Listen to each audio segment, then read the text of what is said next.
Daily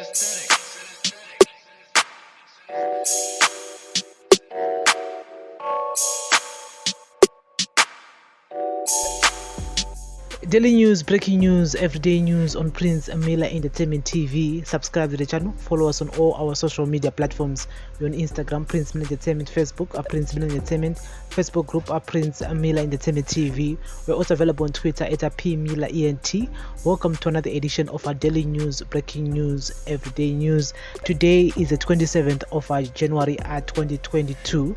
Yes, say. So, latest guys, President Emerson Mnangagwa's administration was found wanting by United Nations member state on human rights violations with attachment of draconian legislation to curtail freedoms coming under sharp focus. Zimbabwe came under the spotlight yesterday at the UN Human Rights Council Universal Period Review Working Group meeting in Geneva, Switzerland, where member states recommended action against perpetrators of human rights violations.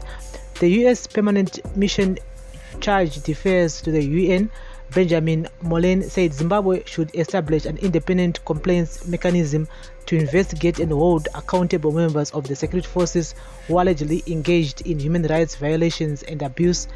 Zimbabwe must enforce security and due process laws adopted under the 2013 constitution that prohibit arbitrary arrest and prolonged detentions and allow the practice of constitutionality guaranteed freedoms of expression, peaceful assembly, and association for all, Moleng said in presenting US recommendations.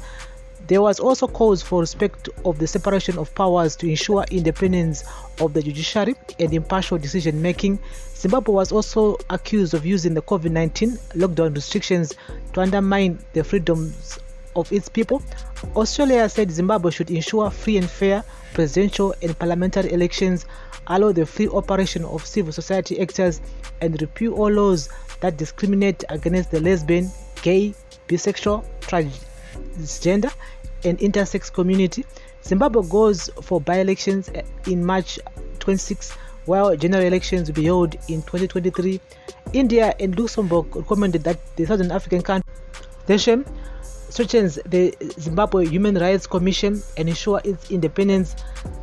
That Zimbabwe should ensure courts are impartial, amend the Freedom of Information Act and Peace Order Act, and remove undue restrictions on freedoms, Belgium said in its recommendations. South Africa also went in and calling on its neighbors to ensure alignment of the Zimbabwe Human Rights Council Act with the Paris Principles and the Constitution and provide funding for the protection and promotion of human rights.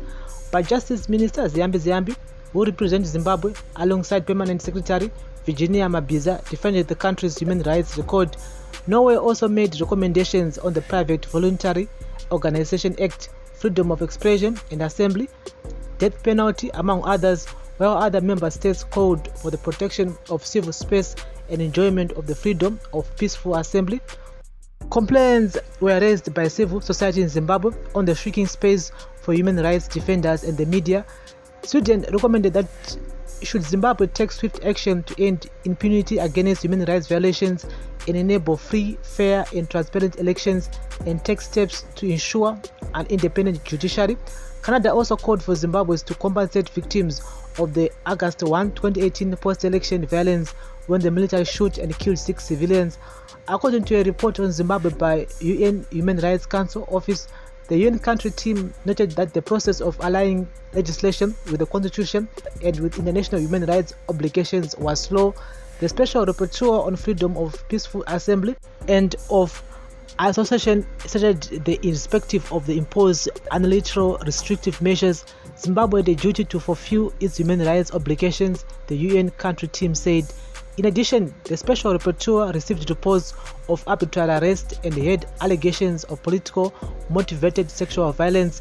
He recommended that Zimbabwe ensures that all allegations of excessive use of force were promptly, thoroughly, and independently investigated, alleged perpetrators are prosecuted, and adequate remedy was provided to the victims.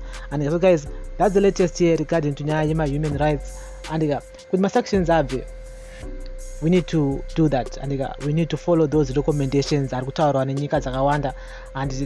yes, that's why cinema sanctions in the first place. So we need to push the government to implement those recommendations. Also talking about repealing all laws that discriminate against the lesbian, gay, bisexual, transgender and intersex community. I don't see it happening. Not in our lifetime. Maybe, I don't know, maybe just not going to change anytime, but I don't see it happening. But you see, some of the points that these countries are raising towards Zimbabwe are valid points, where the Second Republic needs to implement some of the recommendations. And in 2018, after my elections, where we saw people dying on my streets, and 6 people died that day, the 1st of August 2018. May their soul rest in peace. So guys, this is daily news, breaking news on Prince Miller Entertainment TV. United Nations red flags Zimbabwe on human rights, and Iowa Zimbabwe. Even our neighboring South Africa, Zimbabwe. And so guys, this is daily news, breaking news, everyday news on Prince Miller Entertainment TV. Thank you very much for listening and watching. Remember to like, share and comment, and turn on the notification bell so that you won't miss any of our new uploads that we do upload here on this channel each and every hour, each and every day. Daily news, breaking news, everyday news. Bless up.